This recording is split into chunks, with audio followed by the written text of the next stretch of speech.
Voici un nouveau point sur la situation météorologique. Comme d'habitude, uniquement l'essentiel à connaître pour les prochains jours. 47 degrés à l'ombre dans certaines villes d'Europe. Et au même moment, à quelques milliers de kilomètres de cette chaleur, une alerte d'un niveau que l'on ne déclenche qu'une fois par saison a été émise. On y annonce de la grêle de la taille d'une balle de tennis, des vents de force ouragan, et par endroits, on n'exclut même pas la formation de tornades. L'une des tempêtes actuellement en formation en Méditerranée porte déjà un nom. Et en Russie, une région a vu se déclencher 3 alertes de tempête distinctes en même temps, un cas rare. Passons maintenant en revue tous les points chauds de la carte météo qu'il est important de connaître aujourd'hui. Où la situation sera la pire dans les prochains jours, où se dirigent les cyclones en ce moment même, et quels records d'intempéries nous attendent. Je tiens à le préciser d'emblée, ce qui s'est produit en Europe ces dernières 24 heures est un phénomène extrêmement rare. Même pour cet été déjà riche en anomalies, l'air au-dessus de l'Italie et des Balkans occidentaux s'est chargé d'une telle énergie que le Centre européen de prévision des orages violents, Estofex, a émis une alerte de niveau 3, le degré le plus élevé de son échelle. Mais le principal protagoniste de ces derniers jours reste la chaleur, qui s'intensifie simultanément à 2 endroits du continent. Cela fait maintenant 2 mois consécutifs que l'Europe fond littéralement, et ce qui se passe en ce moment est déjà qualifié par les météorologues comme l'une des vagues de chaleur les plus puissantes depuis le début des observations météorologiques. Rendez-vous compte, en une seule semaine, les records nationaux de température sont tombés dans 3 pays du continent à la fois. Et en Allemagne, il s'est produit quelque chose d'inédit dans toute l'histoire du pays, 41,7 degrés dans une localité appelée Neusmünde-Kochen. Et ce n'était qu'un échauffement. La 3e vague de chaleur extrême de l'été a officiellement démarré en Europe. Et les météorologues sont unanimes. Elle pourrait être la plus intense de toute la saison.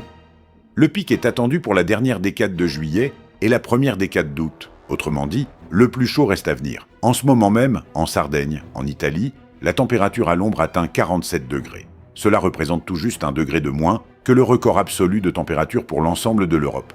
48,8 degrés, établi en Sicile en 2021. L'Espagne non plus n'a pas le temps de souffler. Des alertes oranges sont en vigueur aujourd'hui dans tout le pays. Dans les zones intérieures de l'Andalousie, de la Murcie et du sud de la Castille-La Manche, les thermomètres dépasseront 40 degrés, tandis qu'au Portugal et dans le sud de l'Espagne, on prévoit une hausse pouvant atteindre 43 degrés. Un détail à noter pour les habitants. Des nuits tropicales sont attendues, durant lesquelles l'air ne redescendra pas en dessous de 25 degrés, même au petit matin. En Allemagne, la chaleur revient après une courte accalmie. À partir d'aujourd'hui, les prévisions annoncent 28 à 34 degrés, avec localement jusqu'à 38 degrés par endroit. Les premières fortes chaleurs atteindront l'ouest et le sud-ouest du pays d'ici la fin de la semaine prochaine, voire dès le week-end prochain selon le scénario le plus optimiste. La France, elle, se prépare à un scénario inverse. 6 départements restent pour l'instant en vigilance orange avec des maximales de 35 à 38 degrés sur le littoral méditerranéen. Mais dès aujourd'hui, le niveau sera abaissé au jaune. Un schéma similaire attend l'Italie, les Balkans et la Grèce. Dans les prochains jours, les températures diurnes reculeront légèrement, autour de 30 à 35 degrés. Mais la nuit, le mercure ne descendra pas en dessous de 25 degrés. Et surtout, il est trop tôt pour se détendre. Ce répit sera de courte durée. Car les modèles météorologiques dessinent déjà le scénario de fin juillet. Une nouvelle vague de chaleur encore plus intense, avec des températures pouvant grimper jusqu'à 50 degrés à l'ombre. Les météorologues estiment élever la probabilité d'un nouveau record absolu de température pour l'Europe, en particulier dans le sud de l'Espagne et de l'Italie. Mais tandis que l'Europe se prépare à une nouvelle fournaise, une menace bien différente se prépare déjà dans le ciel au-dessus de l'Italie et des Balkans. Aujourd'hui, ces régions sont placées sous un niveau d'alerte orageuse exceptionnel, le maximum de l'échelle que l'on ne déclenche littéralement qu'une fois par saison. De la grêle de la taille d'une balle de baseball, des vents de force ouragan et même un risque de tornade. Les météorologues du centre européen Estofex ont déclenché quelque chose qui ne survient littéralement que 2 ou 3 fois par saison. Le niveau 3, le maximum de l'alerte aux orages violents. La zone concernée couvre l'ensemble de l'Italie, le sud de la Croatie, le sud de la Bosnie, le Monténégro et le Kosovo. Voyons maintenant plus précisément ce qui va se produire, de la grêle d'un diamètre de 5 à 8 cm. Ajoutez à cela des rafales de vent dépassant les 110 à 120 km à l'heure, et selon certaines prévisions, plus de 130. On parle bien là d'une force ouragan. Par ailleurs, les météorologues préviennent qu'une tornade isolée n'est pas exclue dans le sud de l'Allemagne. Derrière tout cela se cachent ce que l'on appelle des supercellules.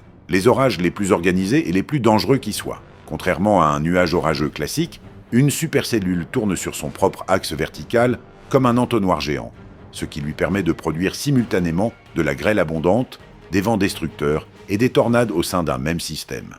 La seule bonne nouvelle, après le passage d'un front froid venu du nord entre le 22 et le 24 juillet, une amélioration progressive est attendue en Italie et sur l'Adriatique. La chaleur, comme l'activité orageuse, devrait alors s'atténuer. L'Allemagne mérite qu'on s'y attarde à part, car l'agence météorologique allemande DWD a détaillé jour par jour ce qui se passe et ce qui va se passer. Aujourd'hui, une nouvelle vague d'orages violents balaie le sud du pays. Dans les régions centrales, méridionales et orientales, on peut s'attendre à de la grosse grêle et à des rafales atteignant 90 km/h. Mais voici ce qui est intéressant. Les météorologues le disent clairement. La principale menace n'est ici ni la grêle, ni le vent, mais bien les pluies torrentielles. En peu de temps, certains endroits pourraient recevoir jusqu'à 40 litres de précipitations par mètre carré. Un peu plus tard, le système orageux se déplacera vers la Bavière, touchant les environs de Munich et le piémont des Alpes. Les 23 et 24 juillet, les intempéries reviendront sur un front plus large, du sud de l'Allemagne, en passant par les régions centrales jusqu'à l'est, avec de nouveau un risque de fortes pluies, de grosses grêles et de vents violents. Le nord-ouest et l'ouest du pays resteront, eux, épargnés durant cette période. Plus à l'est, la situation n'est guère plus légère. Dans le sud-ouest de la Pologne, des alertes de niveau 2 ont été émises, jusqu'à 35 mm de précipitations et des rafales atteignant 100 km/h, et l'Institut de météorologie a clairement averti qu'en cas de pluie particulièrement intense, les rivières pourraient atteindre le seuil d'alerte aux inondations. En Roumanie, un code orange d'instabilité a été déclenché. On y attend de fortes pluies, des rafales de 70 à 90 km/h et de la grêle d'un diamètre de 2 à 5 cm. Le 20 juillet, dans la station de montagne de Bujteni, une pluie torrentielle a déjà provoqué une crue soudaine qui a littéralement emporté des voitures garées et des personnes dans les rues. En Bulgarie, une alerte jaune aux orages est actuellement en vigueur pour 14 régions à la fois, dans le centre et l'est du pays, tandis qu'en Moldavie, de fortes pluies accompagnées de rafales atteignant 20 mètres par seconde sont attendues. Au final, pratiquement toute la bande centrale du continent, des Pyrénées jusqu'à la mer Noire, se retrouve aujourd'hui simultanément sous l'effet d'un seul et même système orageux, simplement sous des formes différentes selon les endroits. Et ce n'est pas tout ce que la semaine prochaine réserve à l'Europe. En France, un important incendie près de la frontière espagnole a contraint plus de 10 000 personnes à évacuer, dans une vingtaine de communes environ. Le feu a déjà détruit près de 4 600 hectares de forêt. Rien d'étonnant donc à ce que Météo France maintienne un niveau de risque incendie très élevé pour 7 départements du sud à la fois, et selon les prévisions, ce niveau ne devrait pas baisser dans les prochains jours. En Espagne, la situation n'est pas plus enviable. Pour lutter contre un seul incendie dans le nord-est du pays, plus de 30 aéronefs ont été mobilisés et plus de 1000 personnes ont été évacuées. Dans toute l'Europe du Sud s'est mise en place une combinaison rare et particulièrement dangereuse, chaleur extrême, sécheresse et orages secs, 3 facteurs qui ensemble transforment la forêt en véritable poudrière. La Méditerranée est aujourd'hui l'épicentre d'une configuration réellement rare pour la saison estivale. Une configuration barométrique typiquement hivernale s'y est mise en place. Des masses d'air froid se sont détachées en altitude au-dessus de l'Europe occidentale et ont donné naissance à un cyclone directement au-dessus de l'Afrique du Nord. Cette tempête porte déjà un nom, Harry, et elle n'apporte pas seulement de la pluie, mais aussi des vents de force ouragan, dépassant 118 km/h au-dessus des mers Tyrrhéniennes et Ioniennes, au sud de la Sardaigne. Les vagues dans ces zones atteindront jusqu'à 8 mètres. Le pic de la houle est attendu aujourd'hui dans l'après-midi, après quoi la tempête commencera à se déplacer vers l'est.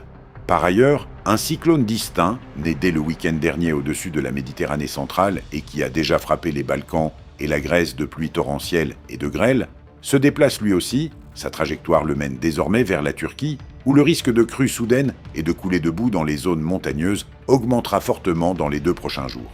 Dans les 2 prochains jours, la zone touchée par la tempête Harry s'étendra au sud de l'Italie, à la Grèce et à l'ouest de la Turquie. Un manège de tempêtes similaire se déploie également dans les mers du Nord. En mer du Nord, les vents atteignent 90 km/h, les vagues mesurent de 2 à 5 mètres, et la tempête se dirige vers le nord-est, touchant la côte est de la Grande-Bretagne, les Pays-Bas, le nord de l'Allemagne, le Danemark et le sud de la Norvège, avec un pic attendu le 23 juillet. En mer de Norvège, se font sentir les derniers échos de la tempête Ami, survenue plus tôt. Les vagues y restent à un niveau de 3 à 5 mètres et les rafales de vent près des côtes atteignent 100 km à l'heure. La Baltique n'est pas épargnée non plus, des rafales de 65 à 72 km/h en pleine mer toucheront la Pologne, la région de Kaliningrad, les pays baltes et le sud de la Finlande. Et même le golfe de Gascogne, habituellement calme, se prépare à une dégradation du temps le 23 juillet, en raison d'une zone de basse pression venue du sud. Et voici maintenant le plus intéressant. Selon le service Arabia Weather, une dépression tellement profonde se forme actuellement au-dessus de l'Europe de l'Est qu'elle crée littéralement des conditions idéales pour des tempêtes destructrices dans plus de 15 pays européens à la fois. Des pluies torrentielles et des orages balayent une grande partie de l'Ukraine, de la Moldavie et de l'Europe centrale et orientale. Toute cette machine orageuse se nourrit d'air chaud et humide, aspiré depuis la Méditerranée et la mer Noire. Et une partie de cette activité cyclonique atteindra inévitablement la Russie. Le rôle clé revient ici à un puissant anticyclone de blocage qui s'est formé au-dessus de l'Oural. Il agit comme un mur géant. Il empêche les cyclones de progresser librement vers l'est et les contraint à le contourner par sa bordure occidentale. C'est pourquoi toute la partie occidentale de la Russie européenne connaîtra dans les prochains jours des pluies persistantes. Et c'est ce même anticyclone qui empêche la chaleur de pénétrer plus profondément dans le pays. La chaleur anormale venue d'Europe n'a atteint jusqu'ici que la région de Kaliningrad.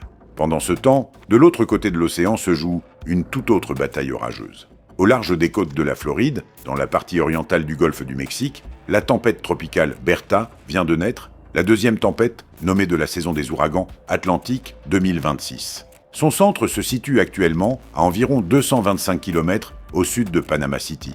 Les vents soufflent à 65 km à l'heure et la tempête progresse lentement vers le nord-ouest. Mais voici ce qui compte. Les météorologues du Centre national des ouragans des États-Unis prévoient un renforcement supplémentaire de la tempête avant son arrivée sur les terres. Selon leurs calculs, Bertha pourrait toucher terre dans la région de la Nouvelle-Orléans dès les 2 prochains jours. Des tornades isolées ne sont pas non plus exclues dans la région de Big Bend, en Floride. Rien d'étonnant donc à ce que la Nouvelle-Orléans ait déjà commencé à distribuer des sacs de sable, tandis que les autorités demandent aux habitants de dégager de toute urgence les canalisations d'évacuation des eaux pluviales. Sur les plages de l'Alabama, des drapeaux rouges ont été hissés, signalant un risque de fortes vagues et de dangereux courants de retour. Début juillet, le super typhon Bavi a atteint la catégorie 5, la plus élevée, avec des vents soutenus jusqu'à 260 km à l'heure et des rafales à 315. Il a traversé la Chine et Taïwan avant de se transformer en cyclone extratropical et d'atteindre la mer du Japon. Sa phase principale est aujourd'hui terminée, mais les fronts atmosphériques résiduels de cet ancien typhon continuent d'affecter l'extrême-orient russe. Le Primorié, le Kraï de Khabarovsk, Sakhaline et le sud des Kourils reçoivent de sa part des averses locales et un renforcement du vent. Autrement dit, l'extrême-orient russe subit ces jours-ci une sorte de double coup, celui du cyclone mongol venu de l'ouest et celui des restes du typhon pacifique venu de l'est. Et pour finir, un fait vraiment rare. Le Bureau australien de météorologie surveille actuellement une perturbation tropicale près des îles Salomon qui aurait une chance de se transformer en véritable cyclone tropical d'ici la fin de la semaine. Cela pourrait sembler anodin, mais depuis 1970, seulement 4 cyclones tropicaux ont été recensés en juillet dans cette région. L'un des scénarios les plus rares de toute la météorologie mondiale. L'Australie ne devrait très probablement pas être touchée par ce système, mais d'autres pays subiront de toute façon de fortes anomalies, même si le système n'atteint pas formellement le statut de cyclone. Nous continuons à suivre la situation de près. Et en attendant, vous pouvez dès maintenant regarder d'autres vidéos sur notre chaîne YouTube consacrée aux risques naturels.